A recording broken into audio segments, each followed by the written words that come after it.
네, 집중 마켓 전략 시간입니다. 11월 28일 월요일 시장 함께하고 계시고요. 오늘도 양호석 해설위원님과 함께하도록 하겠습니다. 어서 오세요. 네, 안녕하십니까. 네, 반갑습니다. 네. 자, 뉴욕 증시가 추수감사절 연휴를 맞아서 조기 폐장한 가운데 트럼프 랠리가 이어지면서 사상 최고 기록을 내고 있습니다. 3대 지수 지난 한 주간을 돌아봤을 때 약 1% 가까이 상승한 흐름이 나타났고요. 4대 지수는 모두 사상 최고치를 동반 경신을 했습니다. 어찌 보면 조금 안타까운 현실이지만 우리 시장과는 조금 다른 횡보를 보여주고 있는 듯한데 분위기가 어떠한지 함께 살펴보면서 지표 점검하고 시작해 보도록 할게요. 예, 먼저 미국 증시에서 재미있는 것이 하나 있죠. 나흘간 추수감사절 연휴 동안 증권 시장이 좀 더 쉬는 게 아닙니다. 금요일 날 하루 반장, 오전장이 열린다는 거죠. 사실 그 반장이라고 한다면 그 옛날 우리나라 증시에서 토요일 증시가 있었습니다.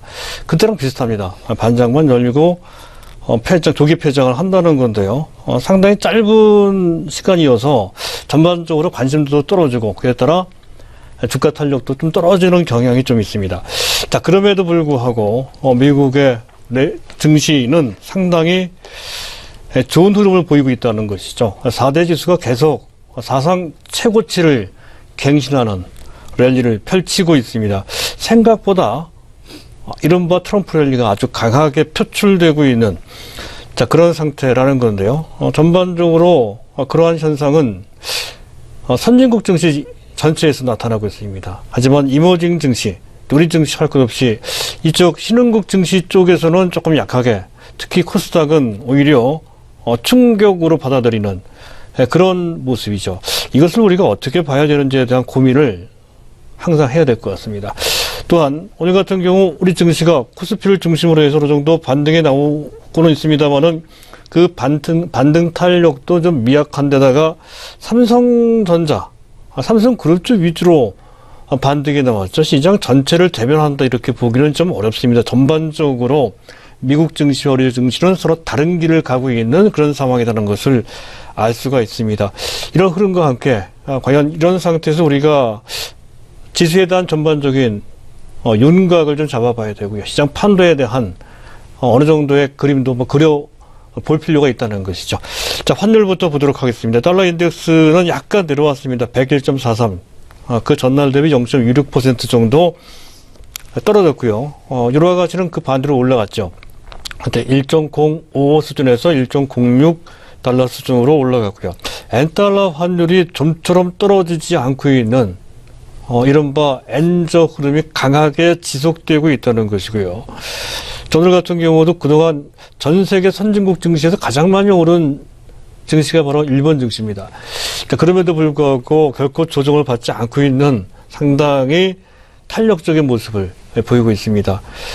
현재 엔달러 환율은 113.10엔 수준으로 전일 대비 0.17% 상당히 작은 폭으로 조정을 받았습니다. 전체적으로 강한 엔저 랠리가 진행되고 있다는 건데요. 그 점을 잘 봐야 될 것 같습니다. 우리 증시 입장에서 봤을 때 그 점이 부담으로 작용되고 있기 때문에 더욱더 그렇다는 것이죠. 자, 원달러 환율입니다. 1174원 정도 시작했던 것이 1169원. 전일 대비로는 거의 8원 정도 떨어진, 즉 원고 방향으로 움직였습니다. 또 원엔 환율도 1041원 정도에서 시작했던 것이 1044원. 역시 엔화 대비로도 엔화 대비로는 원조 방향으로 움직였다는 거죠. 달러 대비로는 원고고요. 엔화 대비로는 원조로 움직이는, 사실 이 방향은 우리 증시에 도움이 됩니다. 달러 대비로 원고로 움직인다는 얘기는 우리 시장에 외국인들이 강력히 주식을 매수한다는 신호를 인식할 수 있는 것이고요. 엔화 대비 원저로 진행된다는 것은 수출 쪽에 약간 도움이 된다는 것이죠. 그런 측면에서 봤을 때 일단 오늘 하루의 움직임은 우리 증시에 도움이 되는 쪽으로 움직이고 있는 것인데 이것이 추세적으로 연결될 것인지 여부는 아직은 불투명합니다. 어찌됐든 분위기는 나쁘지 않다는 것을 위안 시장을 통해서 우리가 한 가지 알 수가 있고요. 자, 위안화 고시 환율입니다. 6.9042. 전일 대비 0.18% 절상을 시켰습니다. 전환시킨 것이 아니라는 것이죠. 미국 달러 가치가 약간 떨어짐에 따라서 거기에 상응하는 정도 수준의 절상을 시켰다는 건데요. 전체적으로 다른 국가들 통화들에 비해서는 그 절하폭이 추세적으로 진행되고 있긴 하지만 크지 않다는 것을 우리가 주목을 할 필요가 있다 하는 것이고요. 자, 국채 금리를 한번 잠깐 보도록 하겠습니다. 현재 미국의 국채 10년 물짜리가 2.36, 그 전날 대비로 큰 변화 없이 역시 여전히 고공 행진을 하고 있는, 금리는 고공 행진이고요. 국제 가격은 급락하고 있는 그런 상황이라는 것이죠. 그것이 우리나라 채권 금리에도 바로 영향을 주고 있는 그런 상태입니다. 현재 국고채 10년 물자리 2.184%, 그 전날 대비로 0.002%만큼 올라갔습니다. 지금 관계당국 주로 현재 한국은행이죠. 적극적으로 현재 국고채 금리가 올라가는 것을 제동시키는 정책을 내놓고 있다는 것인데요. 지난주에 있었죠. 현재 국고채 매입 1조 2,700원어치 국고채 5년물 내지 10년물을 집중적으로 매수를 해서 일단 수요 기반을 확충을 시켰다 하는 것이 그렇고, 지난 주말에도 한 번 더 있었습니다. 2차 대책이 되겠습니다. 한국은행이 통화량 조절을 하기 위해 항상 발행하는 그런 증권이 통한증권입니다. 이 통한증권 발행량을 좀 줄였습니다. 그만큼 공급을 줄였다는 얘기가 되죠.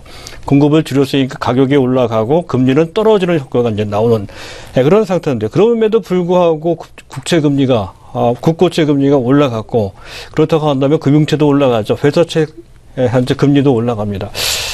우리나라 주택담보대출 금리가 조금씩 올라가는 것도 그런 맥락이고요. 최근 2주 동안 평균치 주택담보대출 금리가 0.44%포인트나 올라갔습니다. 이 정도면 상당히 충격적입니다. 과연 이런 정도로 해서 이런 정도로 급하게 올라간다면 그러면 우리나라 주택시장과 더 나아가서 가계부채 부담이 크게 가중돼서 큰 문제로 비화될 수 있는 위험성이 좀 있습니다. 그대로 방치할 수가 없다는 것이죠. 그런 점까지 같이 고려해서 보실 필요가 있겠고요. 자, 그리고 현재 원유 가격입니다. WTI 가격이 45.93, 전일 대비 4.2%나 폭락을 했다는 것입니다. 사우디아라비아가 비정례 회의에서 비정례 회의에 참가하지 않는다는 소식 때문에 폭락했다는 건데요. 아무래도 11월 30일 얼마 안 남았죠. 불과 이틀 남았습니다. 그래서 빈에서 열리는 오펙 정례 회의에서의 감축 합의가 그렇게 쉽지 않을 것이다라고 하는 불확실성 내지 불안감, 이런 것 등이 그런 것 같습니다. 결국 그와 관련된 현재 우리 정제나 또는 석유화학 쪽에 있는 종목들에 대해서는 기회는 엿보되, 즉 이런 정도 약간 불안한 상태라고 한다면 서둘러서 그들 종목 볼 필요까지는 없을 것 같고요. 다만 우리나라 산업연구원에서 2017년도 주로 이제 주요 전 산업을 통해 가장 현재 우호적인 산업 쪽은 반도체나 IT 또는 조선, 철강 이런 쪽이 아니고요. 자동차도 아닙니다. 정제 쪽하고 석유화학 쪽은 그래도 어려운 가운데 비교적 유망한 섹터다, 이렇게 분석 보고서를 좀 내놨습니다. 참고를 좀 하실 필요가 있겠다는 것이고요. 자, 금값은 좀 내려왔죠. 은값은 약간 올라가고요. 구리값은 약간 내려가면 전체적으로 관망하는 그런 분위기가 만들어졌습니다. 전반적인 상황으로 봤을 때 금값은 여전히 내림 추세에 있는 상태고요.